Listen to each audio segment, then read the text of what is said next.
आप सुन रहे हैं विविध भारती।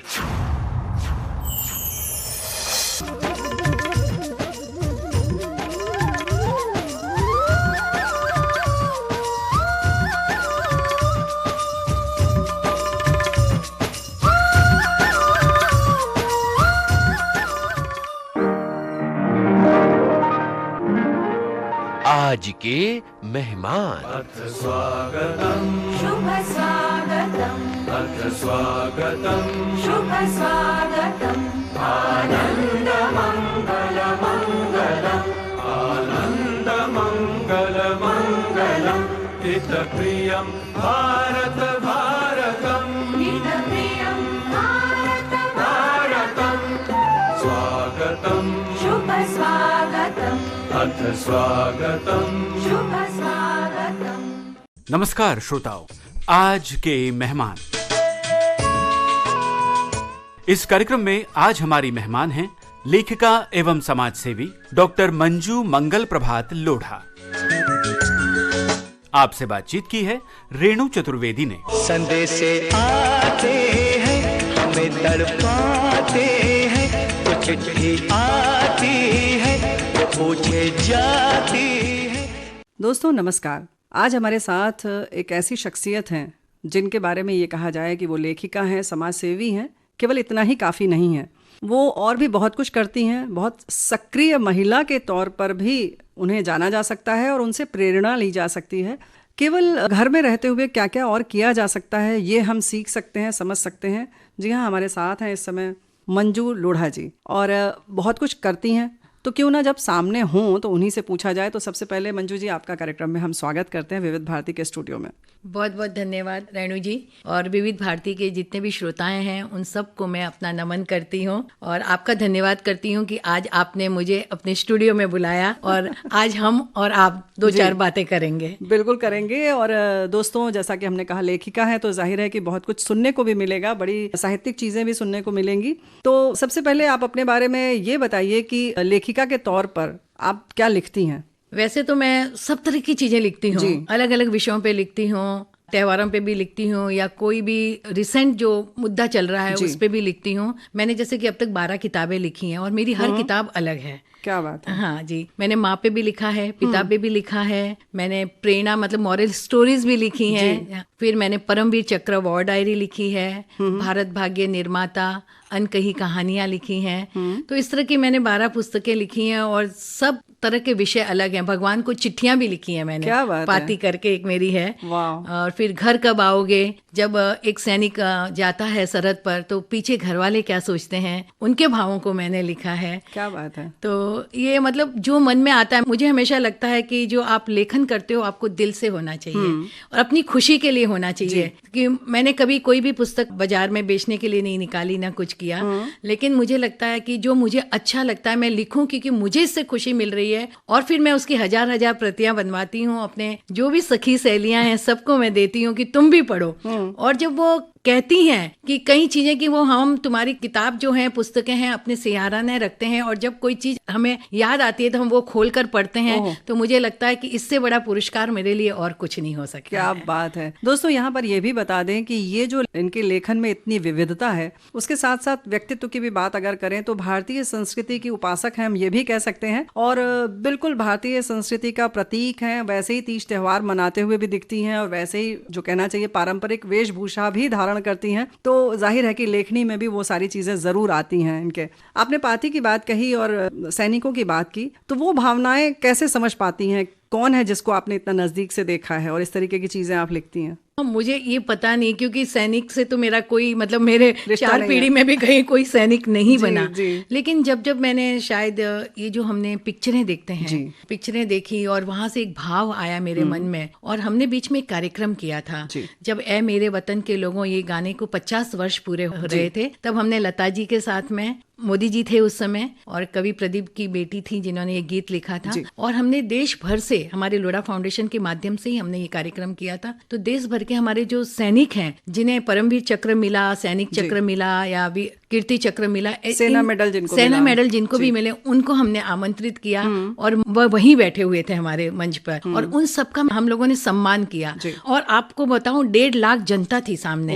हाँ, रेस कोर्स के एक बड़े से जो ग्राउंड है उसमें हमने किया, और एक साथ मिलकर हम सब लोगों ने ए मेरे वतन के लोगों वो गाना गाया वहां पर। और फिर लता जी ने बताया कि किस तरह से उन्होंने नेहरू जी के सामने ये गाना गाया था, मतलब वो सारी चीजें उन्होंने वहां बताई, और फिर मोदी जी ने इसके बारे में बताया सब कुछ। तो एक वो वातावरण ही इतना देशभक्ति का वातावरण वहां हो गया था, मैं आपको बता नहीं सकती। और जब कार्यक्रम खत्म होने के बाद सैनिकों ने सबने आशीर्वाद दिया मुझे कि बेटा तुमने ये बहुत अच्छा काम किया है। हमारे बहुत सारे सम्मान तो हुए हैं, लेकिन किसी भी गैर सरकारी संस्था द्वारा और सामने इतनी बड़ी जनता और ऐसा सम्मान, तो हमें बहुत अच्छा लगा, हम आपको आशीर्वाद देते हैं। उस दिन मेरे मन में आया कि हम लोग, तब तक मैं भी इन सैनिकों के बारे में ज्यादा नहीं जानती थी, तो मैंने सोचा कि जब हमारी आने वाली युवा पीढ़ी को हम क्या दें, तो चलो ना इसके ऊपर मैं एक पुस्तक लिखूं। और मैंने उसको बांधा कि परमवीर चक्र वॉर डायरी करके मैंने लिखा। तो मंजू जी, ये पुस्तक लिखने की जो बात है वो कैसे आपने शुरू की ये तो हमें पता चल गया, लेकिन जब ये बात हो रही है कि 1.5 लाख लोगों के बीच में 50 वर्ष पूरे होने की खुशी में, या यूं कहें कि उस समय को जीवंत करने के लिए ये कार्यक्रम हुआ और वो पूरा जीवंत हो उठा, वो पूरा माहौल बन गया, समा बन गया, तो क्यों ना यहाँ पर ये गीत सुन लें और थोड़ा सा समा और बन जाए। बिल्कुल बिल्कुल।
मेरे वतन के लोगों, जरा आँख में भर लो पानी, जो शहीद हुए हैं उनकी जरा याद करो कुर्बानी। हे मेरे वतन के लोगों, जरा आँख में भर लो पानी, जो शहीद हुए हैं उनकी जरा याद करो कुर्बानी। तुम भूल न जाओ उनको, इसलिए सुनो ये कहानी, जो शहीद हुए हैं उनकी जरा याद करो कुर्बानी।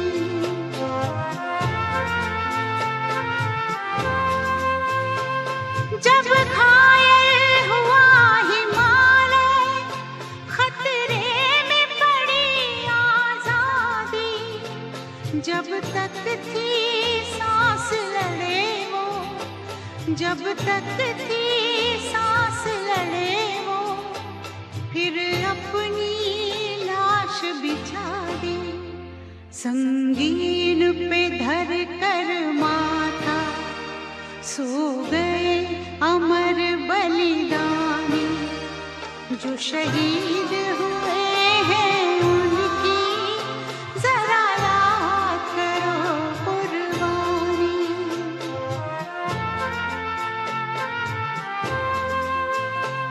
जब देश में थी दिवाली, वो खेल रहे थे होली,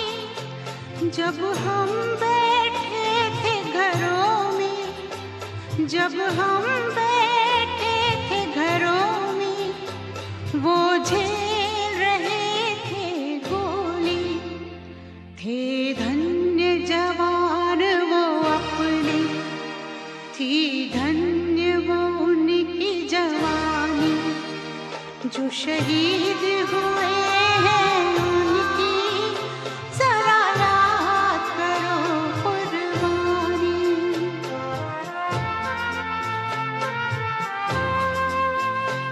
कोई सिख कोई जाट मराठा, कोई सिख कोई जाट मराठा, कोई गुरखा कोई मद्रासी, कोई गुरखा कोई मद्रासी। सरहद पर मरने वाला, सरहद पर मरने वाला, हर वीर था भारतवासी। जो खून गिरा पर्वत पर, वो खून था हिंदुस्तानी। जो शहीद हुए हैं उनकी जरा याद करो कुर्बानी।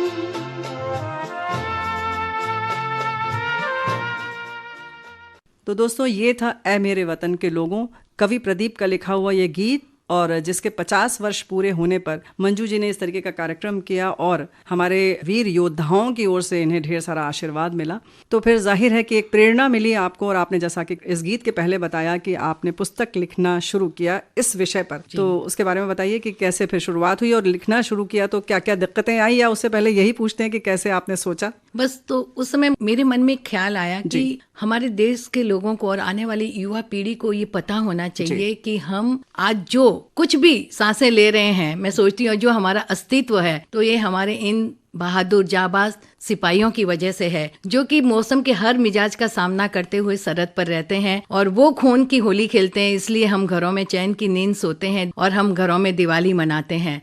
तो एक कोशिश करें, क्योंकि हमें अगर कोई पूछेगा तो हम 50 जो होते हैं फिल्म स्टार के नाम तो बता सकते हैं, लेकिन हमारे जो ये असली नायक हैं उनके नाम हम नहीं बता पाते हैं। तब मैंने सोचा कि इसकी एक किताब लिखूं। मैंने इसकी किताब भी लिखी, इसके अलावा हमने कई स्कूलों में जाकर इसकी प्रदर्शनी लगाई। अच्छा। हाँ, तो ये सारे जितने भी 21 जो जाबाज परमवीर चक्र विजेता थी उनके बारे में हमने वहाँ पर प्रदर्शनी लगाई और बच्चों को, हमें विद्यार्थियों को इसके बारे में बताया। तो मैंने एक छोटी सी कोशिश की कि लोगों के अंदर ये देशभक्ति की भावना जागृत हो, और मैं सोचती हूँ कि उसके बाद में लोगों के अंदर देशभक्ति की भावना बहुत आई है।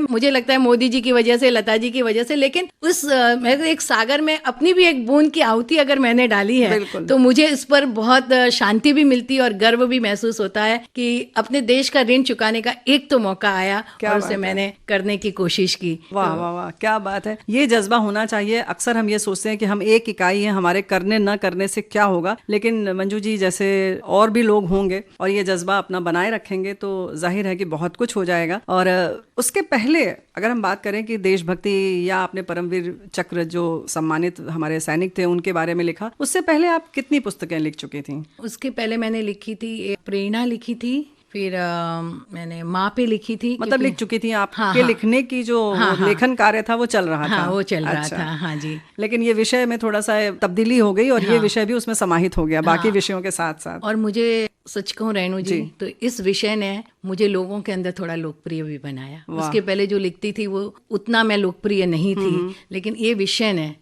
मुझे अपने देश में भी, यहाँ तक कि मैंने लंदन में जाकर भी इसका विमोचन किया। अच्छा। और वहाँ भी लोगों ने इसका बहुत प्रतिसाद दिया। और लंदन के तो आपको मैं बताऊं कि हर रेडियो स्टेशन और हर टीवी स्टेशन में जाकर मैंने अपने लाइव इंटरव्यू दिए हैं इसके लिए। हाँ जी। उसने मेरे को एक अलग दुनिया में पहुंचा दिया। मैंने कभी जिंदगी में सोचा भी नहीं था कि मैं ऐसा कोई काम करूंगी वहां तक जाकर। तो ये मेरे लिए सबसे बड़ी उपलब्धि है कि मैंने अपने देश के लिए क्या किया, मेरे देश ने मेरे को कितना कुछ दे दिया। सही बात है, क्या बात है। प्रतिसाद के तौर पर आपको ये सब मिला, तो वहाँ का कोई अनुभव आप बताना चाहेंगी कि जब आपको इंटरव्यू दे रही थी तो क्या आपकी स्थिति थी, या उससे पहले क्या कभी आप इंटरव्यू दे चुकी थी? मैंने कभी लाइव इंटरव्यू नहीं दिया था। और आपको मैं बताऊं, जब जो जी टीवी में जाना था मुझे, और वो मेरे घर से लगभग 1 से 1.5 घंटा दूर था। हम लोग निकले और रास्ते में इतना ज्यादा ट्रैफिक, और ये लाइव था, तो मैंने कहा मैं कैसे पहुंचूंगी। फिर हम रास्ते में उतरे, हमने एक ट्रेन ली, फिर दूसरी ट्रेन चेंज की। अच्छा। आप सोचिए मैं वहाँ कैसे पहुंची हूँ, भागते 5 मिनट पहले मैं पहुंची हूँ। अच्छा। वहां पर जी टीवी के स्टूडियो में, और वहां पहुंच के बस 2 मिनट शांति से पानी पिया और हमारा इंटरव्यू शुरू हुआ। लेकिन तो उन्होंने कहा नहीं मेकअप मैंने इंतजार कर रहा, आइए पहले मेकअप करवाइए, लाइटिंग करवाते नहीं, कुछ नहीं, हम जैसे थे वैसे ही जाकर सीधा सा बैठ गए, वैसे के वैसे बैठ गए, और इतना सहजता से वो इंटरव्यू हुआ। और लोग वहां पे सवाल जवाब भी कर रहे थे, क्योंकि लाइव था, तो बीच बीच में लोग सवाल भी पूछ रहे थे और उसके जवाब भी दे रहे थे। और मतलब बहुत शांति से हो गया। मुझे लगा कोई न कोई आशीर्वाद दे रहा था मुझे कि बस तुम करो, तुम बोलो अपना बस, और कुछ नहीं, सच्चे मन से जो करना है कह दो। ये विषय जो हैं जिनकी आप बात कर रहे हैं और जिसकी हम चर्चा कर रहे हैं, इसके लिए बहुत शोध की जरूरत है। तो उसके लिए आपने क्या क्या किया? मतलब लोगों से मिली या आपने पुस्तकें बहुत पढ़ी, किस तरह से आपने इसको मैंने किताबें दूसरी पढ़ी, प्लस अभी तो जो जाके निकाल लेने का, गूगल में जाना, ये करना, तो उसमें से सबके बारे में निकाला। और जो 3 जीवित हमारे हैं परमवीर चक्र विजेता, उनसे फोन पे बातचीत कर उनके बारे में जाना, और फिर मैंने लिखा। फिर इसके अलावा मैंने पुस्तक में क्या किया कि और भी हमारे जैसे अशोक चक्र जिनको मिला है, सैनिक चक्र मिला, उनके भी एक फोटो के साथ में उनके नाम लिखकर मैंने उसमें डाला है, ताकि लोगों को जानकारी मिले कि भाई ये हमारे। और बाना सिंह जी से तो मैं 2 बार मिल चुकी हूँ, जो परमवीर चक्र विजेता हैं, तो उनसे मैं मिली, उनसे जब सुना, क्योंकि उनके नाम का ही बाना हिल टॉप भी है, तो ये बहुत बड़ी बात है, गर्व महसूस होता है कि हम ऐसे लोगों से मिले। और रेणु जी, इसके पश्चात तो मेरे मन में इतना भाव आया कि मैं हर साल में 2 कार्यक्रम ऐसे करती थी जहाँ शहीद परिवारों को बुलाती थी और उनका सम्मान करती थी।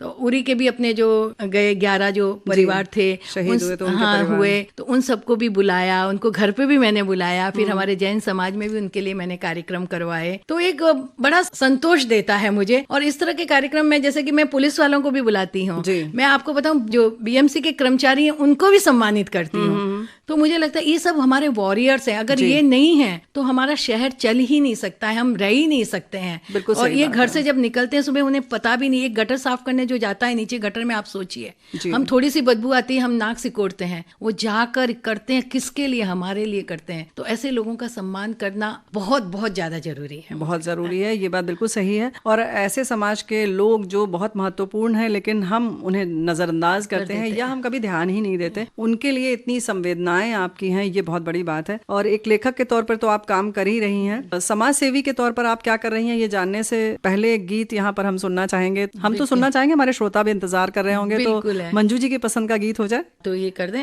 तेरे चेहरे में वो जादू है। क्या बात है, तो आप गाएंगे, सुनाइए ना। तेरे चेहरे में वो जादू है, बिन डोर खींचा आता हूँ।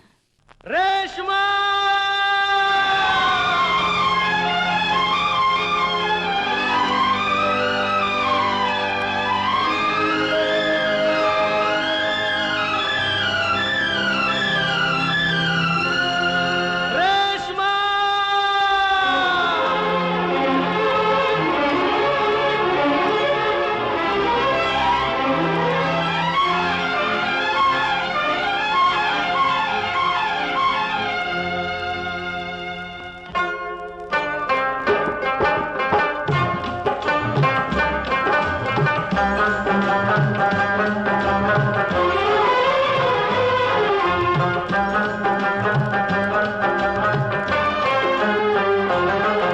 तेरे चेहरे में वो जादू है,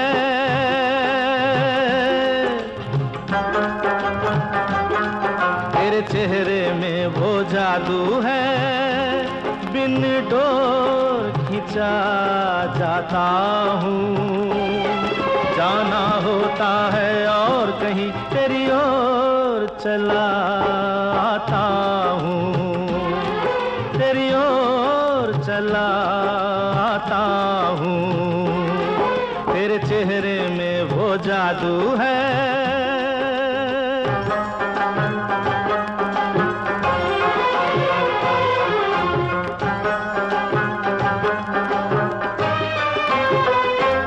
तेरी हीरे जैसी आंखें, आंखों में है लाखों बातें, बातों में रस की बरसातें, मुझ में प्यार की प्यास जगाए।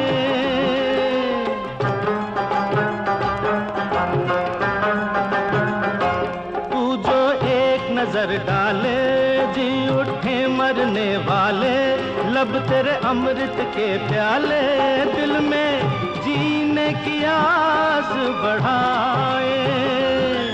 चल पड़ते हैं तेरे साथ कदम, मैं रोक नहीं पाता हूँ, मैं रोक नहीं पाता हूँ, तेरे चेहरे में वो जादू है।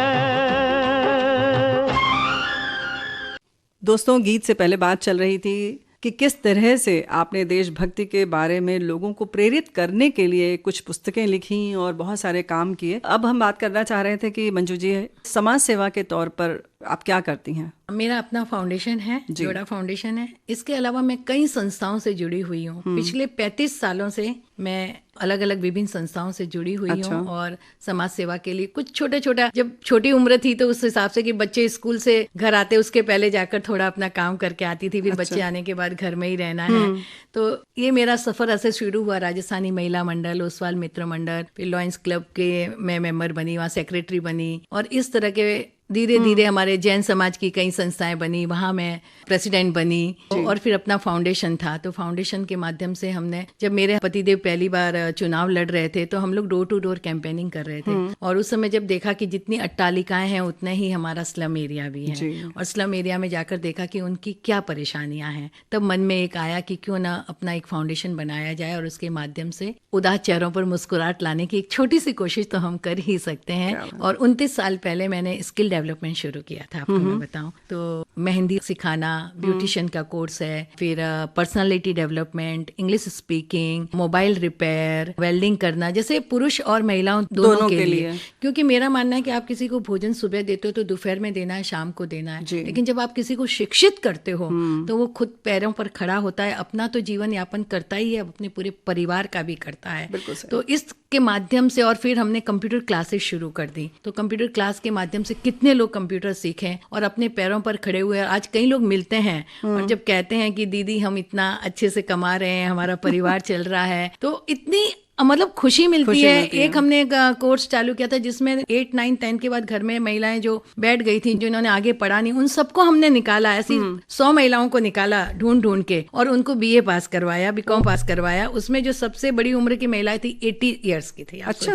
और वो बोली कि आज मेरे पति का सपना पूरा हो गया, वो भले ही दुनिया में नहीं है, लेकिन आपके फाउंडेशन के माध्यम से आज मैंने काला कोट पहनकर अपना एक फोटो उसने खिंचवाया, डिग्री ली। तो कितनी बड़ी बात है। जबकि आपको बताऊं कि मैंने खुद अभी तक BA नहीं किया है क्योंकि छोटी उम्र में शादी हो गई थी, 18 साल में शादी हो गई थी मेरी, 19 साल में पहला बच्चा, 21 में दूसरा हो गया था। लेकिन वो जो एक कसक थी मेरे मन में कि जो मैं नहीं कर पाई, क्यों ना मैं ऐसा कुछ करूं कि लोग इसको, अपने सपने को पूरा कर सकें, और वो किया। फिर मैंने, जैसे सीनियर सिटीजन लोग रहते हैं, ऐसे 50 से 60 हजार सीनियर सिटीजन को मैंने सिखाया how to use a smartphone. तो वो घर बैठे, कम से कम अपने पोता पोती दूर है या बच्चे दूर हैं तो उनसे वीडियो कॉलिंग करके तो बात कर सकते हैं। तो 7-7 दिन का ऐसे कोर्स हमने किए, और सबको, हमारे ही रहते थे लैपटॉप वगैरह, हम वहां तक जाते थे, डोर स्टेप तक जाके हमने उन लोगों को सिखाया। तो भाई देखो, श्रोताओं से हम यही कहना चाहेंगे कि किस तरह से आप अपनी जो सपने हैं, अगर जो पूरे नहीं होते हैं, उनको किसी और की आंखों में देखते हुए, पूरा करते हुए, उनके सपने पूरे होते हुए देखकर खुश हो सकते हैं, और ऐसा लगेगा कि आपके सपने पूरे हो गए। आमतौर पर लोग बल्कि इसके विरोधी हो जाते हैं कि अगर हमने नहीं पढ़ाई की है तो किसी और को नहीं पढ़ने देंगे भाई, लेकिन इससे आगे बढ़कर जिस तरह से मंजू जी ने किया,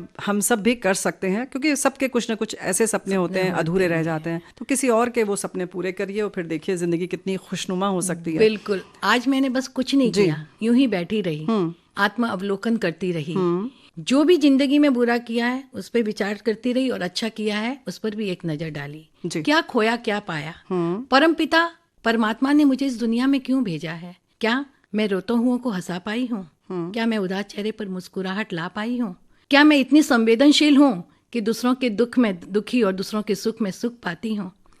उम्र के चौथे पड़ाव पर पहुंच चुकी हूँ, अब कुछ ऐसा करना चाहती हूँ कि जब इस दुनिया से जाऊँ ना, तो मन में एक आनंद हो कि मैंने जीवन को बहुत अच्छे ढंग से जिया है, इस बात की खुशी हो। ए दिल, दिखा कुछ नहीं रहा, सुझा एक नया मार्ग जिस पर चलकर एक मिसाल बन सकूं, अपने आसपास के वातावरण को भीनी भीनी सुवास से सुवासित कर सकूं, हर उदास आंखों में आशाओं के दीप जला सकूं, और कितनी भी ऊंचाई पर क्यों न पहुंच जाऊं, अपने भीतर छिपे महावीर और गौतम को हमेशा जिंदा रखूं, हमेशा जिंदा रखूं।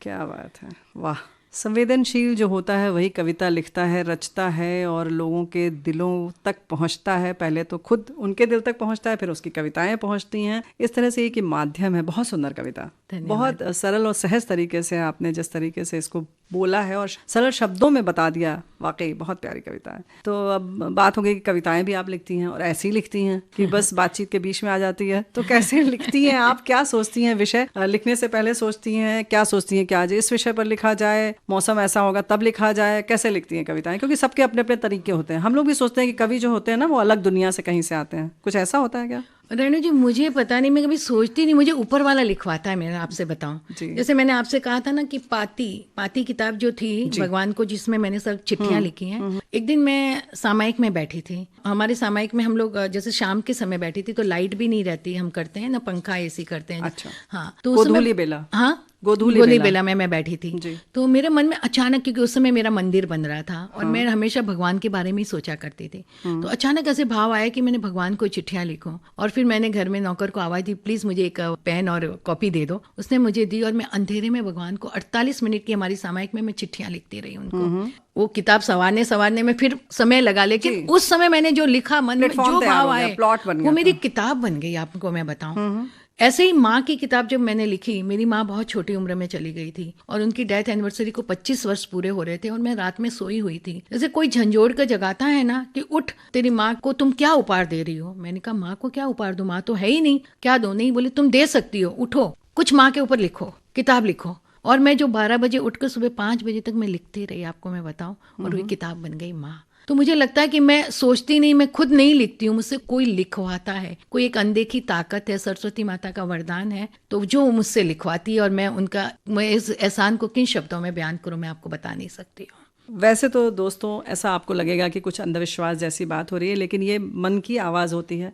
हमारी आत्मा की आवाज़ होती है। उसके लिए इतना संवेदनशील होना पड़ता है और आप शायद हर वक्त सतत ऐसी ही संवेदनशील हैं और वो सब चीज़ें निकलती आती हैं। या तो पाती या माँ पर लिखी हुई कविता यहाँ सुनना चाहेंगे। बिल्कुल भाव आपका बिल्कुल वैसे ही है और हम लोगों का भी भाव ऐसे ही बन गया है। मैंने भगवान को तो पाती में मैं मतलब जैसे कि मन से, भगवान तो हमारे हैं ना, उनसे बातें करो। मैं सबको लेकिन देखिए, आमतौर पर तो हम ये सोचते हैं कि आपने कहा हम भगवान के बारे में सोचते हैं, हम लोग सोचते हैं भगवान हमारे बारे में सोचे। वो क्यों नहीं सोचता है कि हमारे क्या क्या दुख हैं वो दूर करे?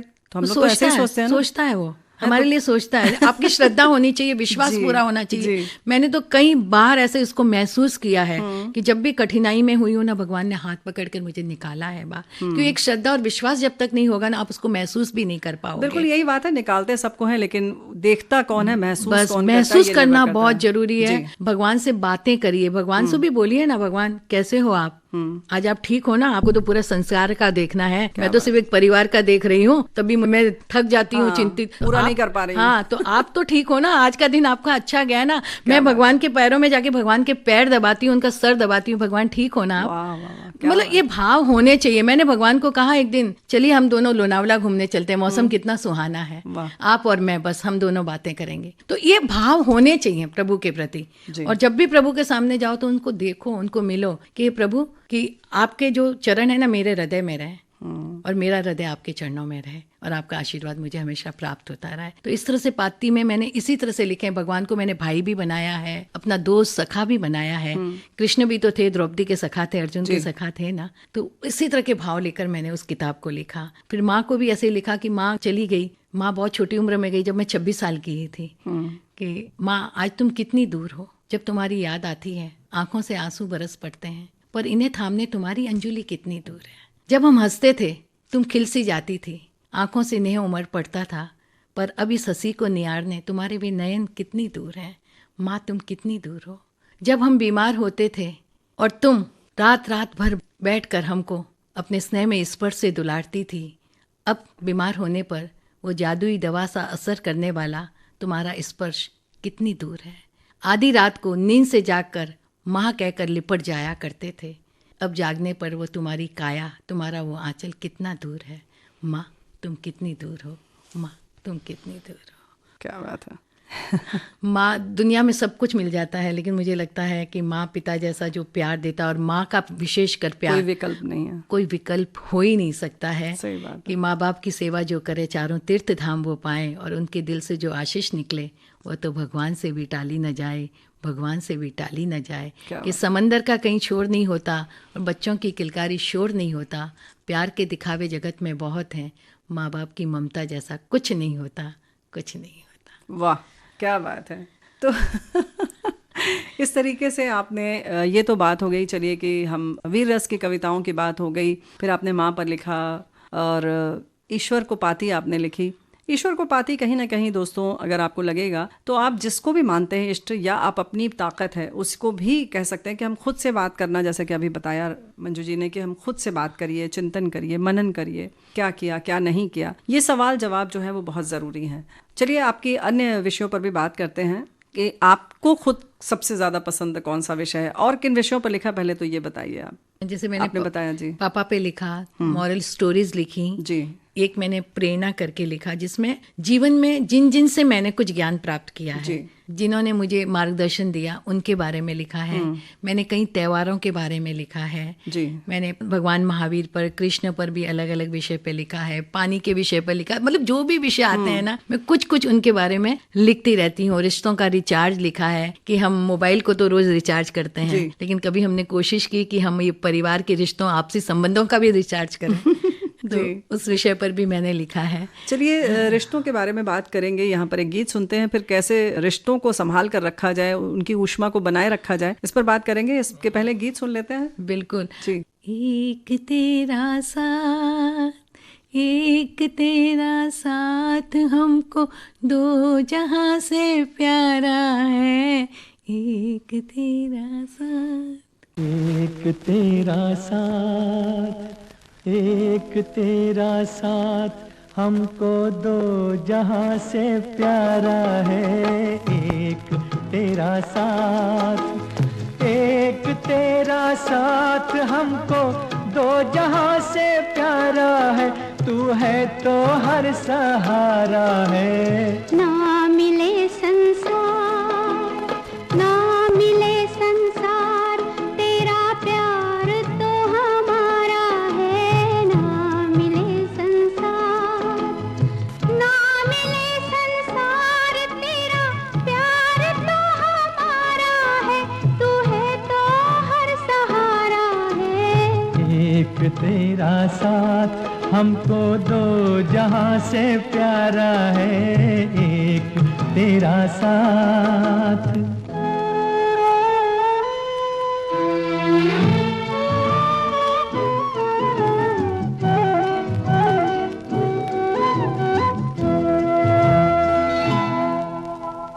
हम अकेले हैं, शहनाइयाँ चुप हैं, तो कंगना बोलता है। तू जो चलती है छोटे से आंगन में, चमन सा डोलता है। आज घर हमने मिलन के रंग से संवारा है, तू है तो हर सहारा है। ना मिले संसार, तेरा प्यार तो हमारा है। ना मिले संसार।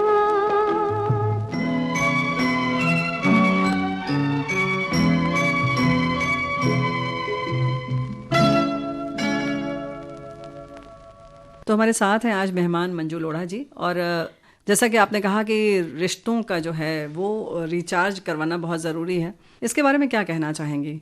कहाँ खो रहे हैं रिश्ते, उनकी ऊष्मा, उनका वो जो स्नेह है जो है वो कहाँ जा रहा है? देखिए, एक जमाना था तब हम लोग सब संयुक्त परिवार में रहते थे, तो वो आपसी प्यार एक अलग ही तरह का होता था, और घर में जैसे माता पिता भी बाहर जा रहे हैं तो उनको चिंता नहीं होती थी बच्चों की। आज सब एकल परिवार हो गए, हम 2 और हमारे 2। परिवार की परिभाषा ही यहीं तक सीमित हो गई है। तो रिश्तों की ऊष्मा धीरे धीरे खत्म होती जा रही है। आज भी हैं संयुक्त परिवार, कई ऐसे हैं, ऐसी बात नहीं है। और आज भी हम देखा जाए तो कि हमारे जो गाँव में रहते हैं और जिनके पतिदेव शहरों में काम करने आते हैं, तो वो भी तो परिवार के साथ रहकर एक दूसरे का साथ करके ही वो दिन बिताया करते हैं। लेकिन कुछ आज की आपाधापी है, बहुतों को बहुत कुछ पाना है, संतुष्टि नहीं रही है। और आज जो ये मोबाइल है तो हम सब टेबल पे बैठे हुए हैं, तो दूर वालों को तो हम पास करना चाहते हैं और जो पास वाले हैं उनसे हम दूर हो जाना चाहते हैं। तो ऐसा होना चाहिए कि जब हम बॉडी में भी बीमारियां होती तो उसके लिए हम करते हैं डिटॉक्स, और वो तो इस मोबाइल का भी होना चाहिए कि दिन में आप 2 घंटा ऐसा हो कि जब आप सुबह शाम टेबल पे बैठे हैं, खाना खा रहे हैं साथ में,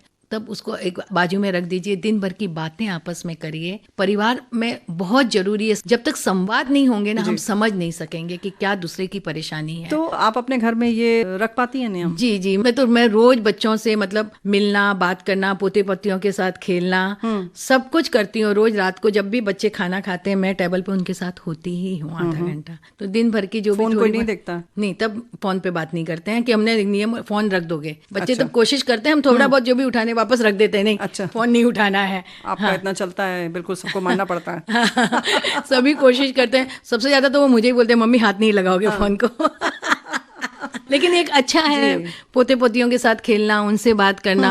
अभी मेरी एक पोती है, अभी स्कूल में गई थी तो स्कूल में कुछ बातें बता रही थी कि ये ऐसा, तो उन्होंने पूछा तुम ये सब कैसे जानती हो? बोले हमारे घर में एक गॉसिप कॉर्नर है। अच्छा। हम सब रात को बैठकर वहाँ बातें करते हैं। वो बेचारे मतलब बात करने का कॉर्नर कहने की जगह वो बोलती गॉसिप कॉर्नर है। सही है। हम सब बैठ के बातें करते हैं तो मुझे सब मालूम रहता है क्या हो रहा है घर में। क्या बात है। तो वो 5 साल की बच्ची भी जब ये बात करती है तो बड़ा अच्छा लगता है। तो आपस में बैठना बहुत जरूरी है, बातचीत करना बहुत जरूरी है। और मैं तो हमेशा, अपने तो है ही हैं, लेकिन अपनों के अलावा, रिश्तों के अलावा भी अगर किसी का कोई फोन आता है, मैं हमेशा कहती हूँ लोगों को कि अपने कानों का दान करिए। क्योंकि आजकल लोग है ना, बोलना तो चाहते हैं, सुनना नहीं चाहते हैं।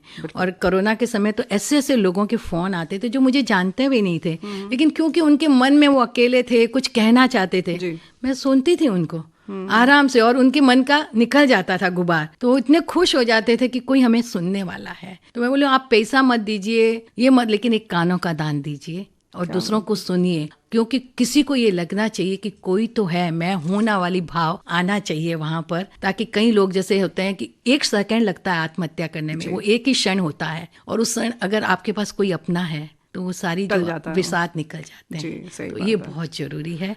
बिल्कुल सही बात है। अगर यू टर्न की बात करें तो मंजू जी की जिंदगी में यू टर्न कब आया? आपने पढ़ाई भी नहीं की, फिर उसके बाद आप इस मकाम पर बैठी हुई हैं, इतनी कहानियां लिख रही हैं, कविताएं लिख रही हैं, और बातों से ऐसा लग रहा है कि बहुत सारे लोगों को प्रेरित करती हैं, जीवन जीने की ललक जगाती हैं उनके में। तो ये कैसे शुरुआत हुई इसकी, या बचपन से ये सब था? नहीं, मुझे पता नहीं, बचपन से तो था कि मुझे बोलना भी नहीं आता था, न कभी स्कूल कॉलेज में मंच पर भी गई थी मैं। बस जैसे मैंने बताया कि छोटी उम्र में शादी हुई, गृहस्थी जमाई सब किया, फिर धीरे धीरे लगा कि भाई पतिदेव भी, बच्चे भी बड़े हो गए, बच्चों को पढ़ाती थी तब, तो लगा कि सब बिजी हो रहे हैं, और मैं अगर अपने आप को मैंने नहीं अपनी दिशा दी तो कभी डिप्रेशन में ही चली जाऊंगी। बिल्कुल। एक बार तो ऐसा ही हुआ कि हम लोग सब जॉइंट फैमिली थे ना, हम लोग बच्चे भी, फिर हमने जो नए घर में हम शिफ्ट हुए तो हमने फ्लोर वाइज बना लिए थे।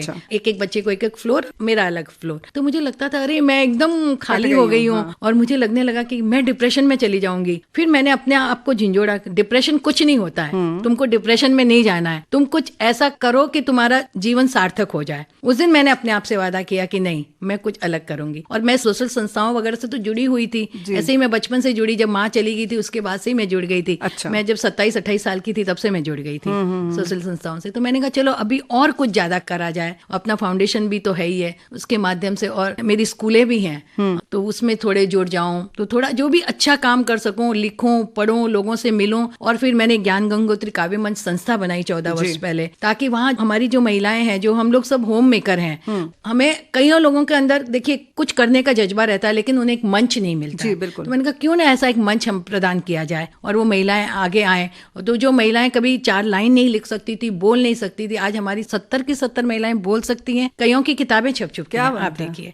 तो मुझे लगा कि वुमन एम्पावरमेंट एक्चुअली होता क्या है, जब एक महिला दूसरे महिला का हाथ पकड़कर उसको आगे बढ़ाती है ना, वही सही मायनों में वुमन एम्पावरमेंट है। तो चलो ऐसा किया जाए। और पतिदेव और जो इतने ज्यादा बिजी रहते हैं, कल मैं इतनी बिजी रहूं कि वो मुझसे अपॉइंटमेंट ले भाई तुम कब फ्री हो बताओ। क्या बात है। तो भाई देखिए, ऐसा है कि व्यस्त रहना जो है सबसे बढ़िया तरीका है मस्त रहने के लिए। और वुमेन एम्पावरमेंट का यही मतलब है कि हम आत्मनिर्भर रहें, अपनी एक अलग दिशा बनाएं। अलग दिशा से मतलब ये नहीं कि आप सिर्फ समाज से अलग कुछ करके झंडा अपना ऊंचा करें, बल्कि कुछ अपने दिल की बात सुने और कुछ इस तरीके का करें कि आपको अच्छा लगे। और अवसाद जैसी स्थिति में जाते हुए भी किस तरह से बाहर निकलकर कुछ किया जा सकता है, ये मंजू जी आप सामने बैठी हैं, बहुत अच्छी बात है। और मैं हमेशा सबको बोलती हूँ, अपने मैं की तलाश करिए, शिखर पर पहुंचिए, लेकिन इस मैं को अभिमान नहीं बनाना, हम बनाकर चलना। क्योंकि हमारा परिवार साथ है तभी हम कुछ दुनिया में कर सकते हैं। अगर परिवार हमारा साथ नहीं तो हम कुछ भी नहीं कर सकेंगे, चाहे हम कितने भी इंटेलिजेंट हों। तो जरूर है कि हम बनाकर चलिए साथ में, तो सब आपका साथ देंगे। और मैं तो आपको सच्ची बोलती हूँ कि मैं जहाँ आज हूँ ना, मेरे घर के सारे पुरुष वर्ग ही मेरे पीछे। मैं आपको बताऊं, मेरे ससुर जी, मेरे पिताजी, आपको देखिए, फिर मेरे पति, मेरे दोनों बेटे। तो इन लोगों ने मुझे इतना प्रेरित किया हमेशा कि मम्मी आप करो, मेरे पति ने कहा आप करो। हम लोग कई जगह दोनों एक साथ में होते हैं ना, तो हम मंच पे होते हैं तो मेरे पति बोलते हैं कि मेरा टाइम भी मैं मंजू को दे देता हूँ, वो बोलेगी। और बच्चे भी, मैं कुछ भी करना चाहूँ तो कभी भी ना नहीं है कि वही मम्मी इतना करो। और मेरे ससुर जी ने तो मुझे इतना, और मेरे जो पिताजी थे उन्होंने समाज में जितने कार्यक्रम होते तो मुझे बोलते मंजू कुछ बोल। और मेरे ससुर जी ने मुझे इतने बड़े बड़े स्टेज दिए। मैं आपको बताऊं, मैं अटल जी के सामने मैंने मंच शेयर किया है, आपको बताऊं, विलास राव जी के सामने किया है, गवर्नर हाउस में मैंने किया, मोदी जी के साथ उस दिन वहां पर बोल सकी मैं, लता जी के साथ बोल सकी। तो देखिए, ये परिवार ने नहीं दिया होता साथ तो मैं तो इतनी मतलब एक चुई मुई सी थी, मैं आपको बताऊं। मुझे सही बात है, ऐसे ही लग रहा बात सुन। तो मतलब मुझे कुछ आता ही नहीं था, इतनी सुलभ था, लेकिन इन लोगों के सहयोग की वजह से मैं आज जो कुछ बन सकी हूँ। तो परिवार को साथ लेकर बहुत जरूरी है चलना। परिवार को साथ लेकर चलना जरूरी है। आप जैसा बता रही हैं, ये आपका बड़प्पन है कि जैसे कह रही हैं कि परिवार का पूरा सहयोग मिला, लेकिन सहयोग लेने के लिए हमें भी हाथ बढ़ाना पड़ता है। और आपने जिस ढंग से बढ़ाया होगा उसी तरह से स्नेह मिलता भी है। बिल्कुल। तो होता है ना कि दोनों तरफ से बढ़ता है। जब हम आगे बढ़ना चाहेंगे तो ही कोई हाथ बढ़ा के आगे हमें ले आएगा। तो इसके लिए साथियों सबसे पहले जरूरी है, खासतौर से हम बहनों से ये आग्रह करेंगे कि आप अपना पहले मन बनाइए, आगे बढ़ने की इच्छा करिए, और फिर देखिए कि परिवार के लोग या आपके जो भी रिश्तेदार हैं, समाज के आसपास के लोग हैं, वो किस तरह से आपका सहयोग कर सकते हैं। और उसी में कहीं ना कहीं कोई रास्ता निकालना पड़ेगा। नहीं तो आमतौर पर क्या होता है, हम अपनी कोई एक धारणा बनाते हैं और चाहते हैं कि आसपास जो लोग हैं वो हमारी धारणा के हिसाब से चले, मेरे हिसाब से चले। फिर ऐसे में कहते हैं कि लोगों का सहयोग नहीं मिला, तो विसर्जित करना पड़ेगा आपको। और मैं सबसे ये भी कहना चाहती हूँ, आप समाज सेवा बाहर कर सकें या नहीं कर सकें, सबसे पहले अपने परिवार के बुजुर्गों की सेवा करें। वो सबसे बड़ी समाज सेवा है। हमारे घर में बुजुर्ग चाय के लिए भी तड़पे और हम बाहर जाकर अगर लोगों को भोजन करा रहे हैं तो वो कोई मायने नहीं रखता। पहले घर के बुजुर्गों की सेवा करिए, फिर आप बाहर जाइए, बाहर सेवा करिए। क्योंकि बुजुर्गों के चप्पल भी अगर घर के बाहर पड़े हैं ना, तो किसी की बुरी नजर डालने की हिम्मत नहीं होती कि पेड़ लाख बुढ़ा सही, उसे काटो मत, आंगन में रहने दो, फल नहीं तो छाया जरूर देगा। और बूढ़े माता पिता भले आज कमा कर नहीं लाते हैं, लेकिन जो संस्कार वो हमारे बच्चों को देंगे ना, वो दुनिया में कोई और नहीं दे सकता है। रेणु जी, एक दिन मुझे किसी ने पूछा था कि तुम्हारे माता पिता या सास ससुर तुम्हारे साथ रहते हैं। मैंने हंसकर एक ही बात कही कि मेरी तो इतनी हैसियत ही नहीं कि मैं उन्हें अपने साथ रख सकूं। ये उनका बड़प्पन है जो उन्होंने मुझे अपने साथ रखा है, स्नेह दे रहे हैं मुझे। तो जीवन भर वो हमारे लिए ATM कार्ड बनकर रहें।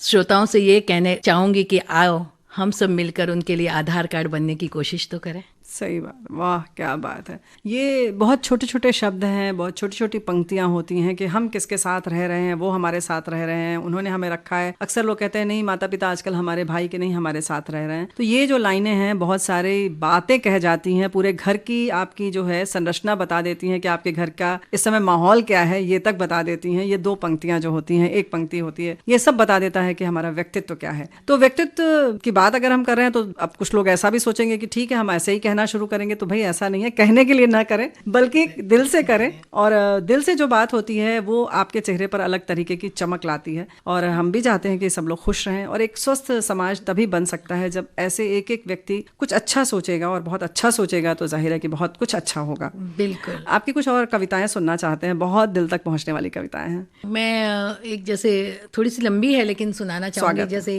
माता पिता पर ही है कि जैसे बुजुर्ग माता पिता अगर घर में आते हैं तो घर का वातावरण कैसा हो जाता है। अब देखिए, बघार की खुशबू चौके में फिर मंडराई है, बहुत दिनों के बाद अम्मा बाबू जी घर पर आए हैं, बहुत दिनों के बाद पर्दों की उगड़ी सीवन पर तुरपाई होगी, बच्चों में बाकी ममता की भरपाई होगी। चना चबेना लड्डू पेड़ा ताजा घी मक्खन टॉफियां भरकर लाए हैं बहुत दिनों के बाद। ठाकुर जी की भजन और आरती सुबह शाम गूंजने लगे हैं। इत्र और वातावरण से घर की दीवारें चहकने लगी हैं। पवित्र वातावरण से घर महकने लगा है बहुत दिनों के बाद। चांदी का चम्मच, पीतल की थाली, तांबे का लोटा चमक उठा है। चौक मांडनों और रंगोली से घर का कोना कोना दमक उठा है। बुढ़े हाथों ने अजब करामात दिखलाई है बहुत दिनों के बाद। सभी के मनपसंद व्यंजनों से रसोई महक उठी है। जिद कर करके सबकी थाली परोसी जा रही है। एक एक कौर हाथों से खिलाया जा रहा है। घर में अजीब सी ममता घुलने लगी है बहुत दिनों के बाद। अब पति और पत्नी निश्चित होकर बच्चों को रात में घर पर छोड़कर तफरीर करने लगे हैं। दादी और नानी की कहानियां फिर से सुनाई देने लगी हैं बहुत दिनों के बाद। अब दोपहर में दालान में अड़ोस पड़ोस की नव युवतियां और नव वधुएं बतियाने लगी हैं। नित नए अचार मुरब्बे बनने लगे हैं और ऊन के गोले फिर से उगड़ने लगे हैं बहुत दिनों के बाद। बाबूजी ने घर के कई कामकाज ओढ़ लिए हैं। दूध फल सब्जी अखबार बाजार से जाकर लाने लगे हैं और बच्चों के संग बच्चा बनकर कागज की नाव फिर से तैरने लगी है बहुत दिनों के बाद। बाबूजी बच्चों को हिंदी पढ़ाने लगे हैं। उनकी हिंदी की मात्राएं सुधरने लगी हैं और मंत्र बोल बोल कर बच्चे पाठशाला में सभी को अचंभित करने लगे हैं बहुत दिनों के बाद। इनके आने से जो ये मकान है ना, वो घर बन गया है। चार दीवारी मुस्कुराने लगी है। पोपली हंसी आंगन में गूंज उठी है और आशीर्वादों की बौछारें निछावर होने लगी हैं बहुत दिनों के बाद। कितना कुछ पाते हैं हम इस विशाल बुढ़े वट वृक्ष से, लेकिन रह रहकर एक सवाल उठता है मन में कि बदले में उन्हें हम क्या दे पाते हैं। क्या 24 घंटों में से भी कुछ भी देर हम उनके पास बैठते हैं, उनसे बतियाते हैं, उनसे ये कहते हैं कि हमारा ये जो वजूद है ना, वह आपसे है, हमें आपसे प्यार है अम्मा बाबा। क्या कभी हम उनसे कहते हैं? मैं यही कहना चाहूँगी कि जिनके भी माता पिता सास ससुर जीवित है ना, अगर साथ रहते हैं तो बहुत अच्छा, नहीं तो एक फ़ोन उठाइए और उन्हें सिर्फ इस बात का एहसास दिलाइए कि आपको उनकी कितनी ज़रूरत है, आपको उनसे प्यार है। और मैं सच कहती हूँ, उन्हें हमसे कुछ नहीं चाहिए, उन्होंने जीवन भर हमको दिया है। ये जो थोड़ा हम समय उनको दें ना, उनका सम्मान करें और उन आँखों से जो आशीर्वाद निकलेंगे ना, उससे बड़ी हमारे लिए कोई धरोहर नहीं हो सकती, हमारे लिए कोई खजाना नहीं हो सकता है। रेणु जी, क्यों युवाओं को ये बुढ़े हाथ नहीं सुहाते? कल इन्हीं की उंगली पकड़कर तो हमने चलना सीखा था, इन्हीं के कांधों पे चढ़कर तो हमने ये दुनिया देखी थी। कल वक्त का समय का चक्र हम पर भी तो उम्र के निशान छोड़ेगा और जैसा बोएंगे वैसा ही तो पाएंगे, तो हम भी तो अकेले हो जाएंगे।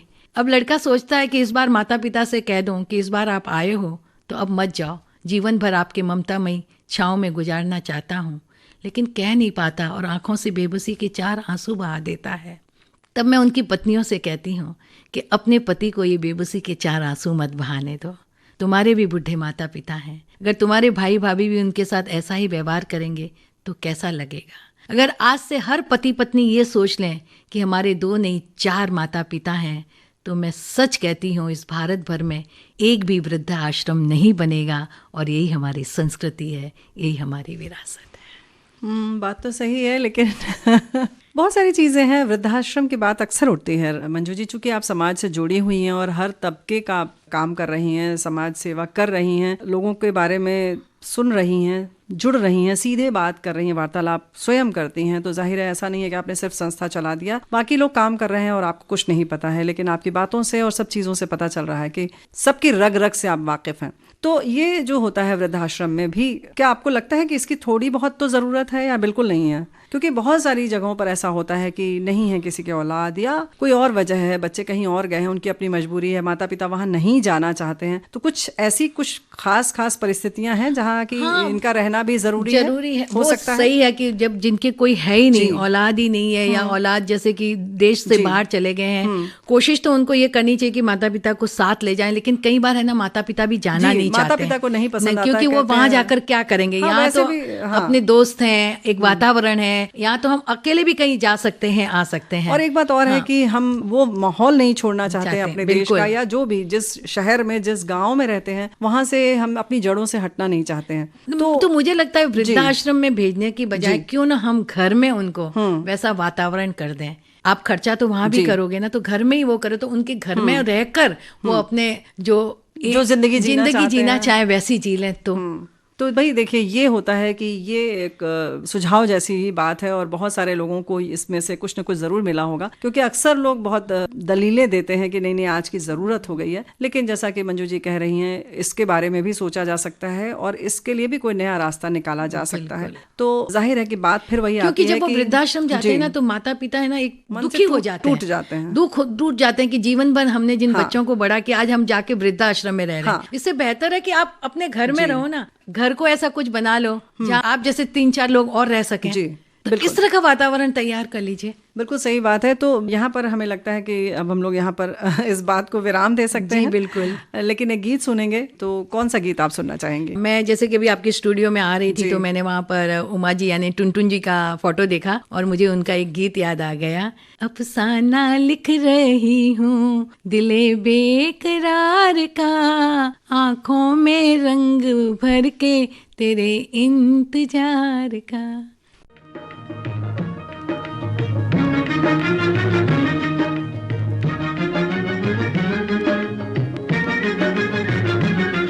अफसाना लिख रही हूँ, अफसाना लिख रही हूँ दिले बेकरार का, आंखों में रंग भर के तेरे इंतजार का। अफसाना लिख रही हूँ।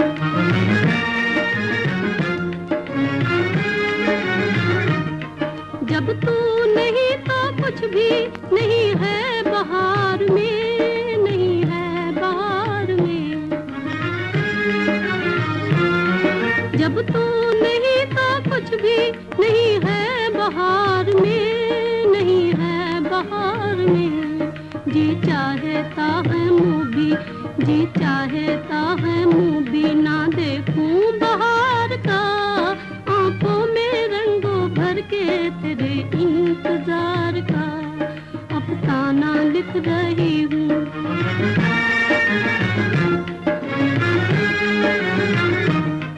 हासिल है यूं तो मुझको जमाने की दौलतें, जमाने की दौलतें। हासिल है यूं तो मुझको जमाने की दौलतें, जमाने की दौलतें। लेकिन नसीब बुलाई, लेकिन नसीब बुलाई हूँ एक सोगवार का, आंखों में रंगों भर के तेरे इंतजार का। अफसाना लिख रही हूँ।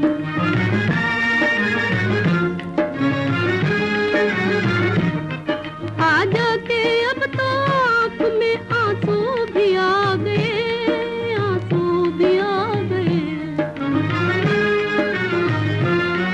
आ जाके अब तो आँख में आंसू भी आ गए, आंसू भी आ गए। सागर छलक उठा, सागर छलक उठा मेरे सब्रो करार का, आंखों में रंगों भर के तेरे इंतजार का। अफसाना लिख रही हूँ, अफसाना लिख रही हूँ दिले बेकरार का, आंखों में रंगों भर के तेरे इंतजार का। आपको क्या क्या पुरस्कार मिल चुके हैं अब तक? मुझे काफी पुरस्कार मिल चुके हैं, लगभग 100 से अधिक मिल चुके हैं। ओह, क्या बात है। और इसके साथ ही मैं आपको बताऊं कि मैं महाराष्ट्र हिंदी साहित्य अकादमी की उपाध्यक्षा भी हूँ, सेंसर बोर्ड की सदस्य भी हूँ। मुझे अपना टाइम्स ऑफ इंडिया से भी पुरस्कार मिला है, मेयर अवार्ड भी मुझे मिल चुका है। तो मतलब लगभग 100 का अवार्ड मिल चुके हैं। भाई लंबी सूची है। और मैं आपको बताऊं कि टाइम्स ऑफ इंडिया ने मेरे कामों को लेकर एक कॉफी टेबल बुक भी बनाई, Manju all that I am.